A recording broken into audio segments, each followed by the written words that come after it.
चलो, आज आकलन आपके नंबर 9 पेज नंबर स्वतंत्र करेंगे। ये कहानी है, इस कहानी को पढ़िए और इसी के साथ आपको उत्तर देना है। तो कहानी आप सभी पढ़ लीजिए एक बार आराम से। तो चलिए हम पहले प्रश्न का उत्तर देते हैं। मिठाई शब्द में पढ़ते हैं तो मिठाई में आय पढ़ते हैं और अब पहले में लिख लीजिए आय पढ़ते ये वाला। दूसरे निम्नलिखित में से शुद्ध वर्तनी वाले विकल्प को छांटिए। शुद्ध कौन सा शब्द है वो छांटना है। तो आपको ध्यान होना चाहिए भूख है जगह शुद्ध नहीं है और इसमें घूमना शुद्ध नहीं है और इसमें आदमी सही नहीं है। तो इसमें ये हो गया घूमना भूख आदमी वह वाला।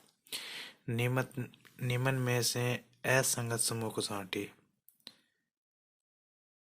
जैसे अमीरी गरीबी अपकार असंगत उपकार को अपकार या अपकार को उपकार हुए। अमीरी को गरीबी हुए, सुबह को सवेरे हुए, लेकिन लो वरदान ये दो अशुद्ध हो गए। ये नया संगत है, इसका संगत नहीं मिल रहा है। सुबह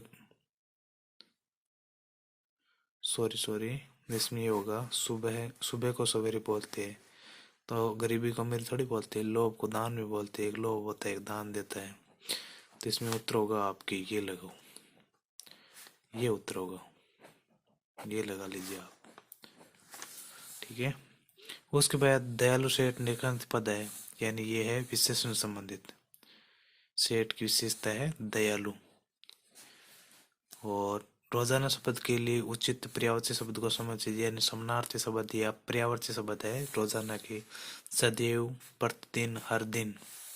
इस कहानी में आए विराम चिन्हों के नाम लिखिए, जैसे अल्प विराम है, पूर्ण विराम है, प्रश्नवाचक विराम है।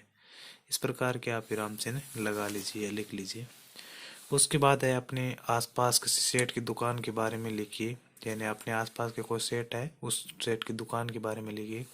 तो लिखिए हमारे क्षेत्र में एक सेठ जी की दुकान है, वह सुबह सुबह कुत्तों को गुड़ खिलाता है, सभी लोगों के साथ अच्छा व्यवहार करता है।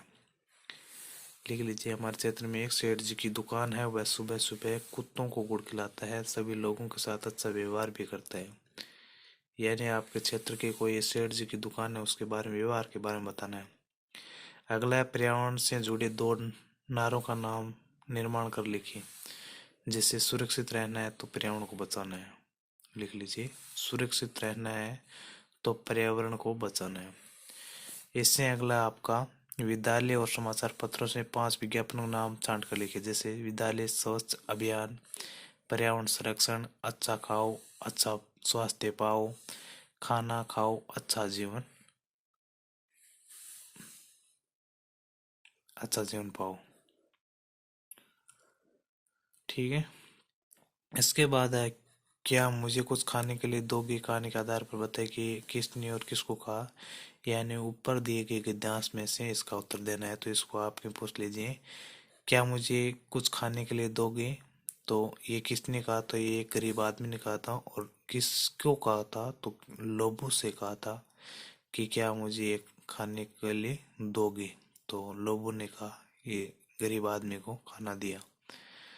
तो इस प्रकार से आपके आंकलन नंबर 9 पेज नंबर स्वतंत्र कंप्लीट होते हैं। ये रखिए देख लीजिए। इसको पढ़ने के बाद ये रहे उत्तर, इसका ध्यान रखना है आपको। और ठीक है, देख लीजिए। ठीक है। और इससे अगला आपके कार्यपत्र होगा 56 को अभी करा देता हूँ।